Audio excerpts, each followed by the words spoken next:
Pour Anek, le diagnostic est tombé en 2008. Elle était atteinte de la maladie de Charcot, autrement dit une sclérose latérale amyotrophique, une maladie neurodégénérative des motoneurones de l'adulte.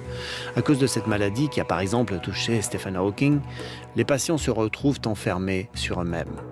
Il y a un an, Anek s'est portée volontaire pour recevoir un implant et ainsi mieux communiquer avec son entourage. Donc l'électricité monte quand je bouge la main et c'est la même chose pour une personne paralysée. L'électricité monte, mais comme les nerfs moteurs sont cassés, elle ne peut pas bouger.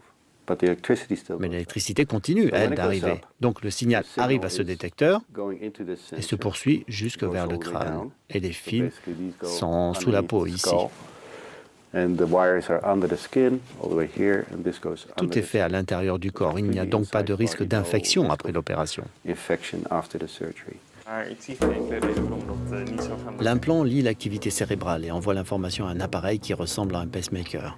Celui-ci, à son tour, communique sans fil avec un ordinateur qui transforme le signal en clic. Quand Anek veut choisir une lettre, elle imagine qu'elle bouge sa main droite et elle crée un signal.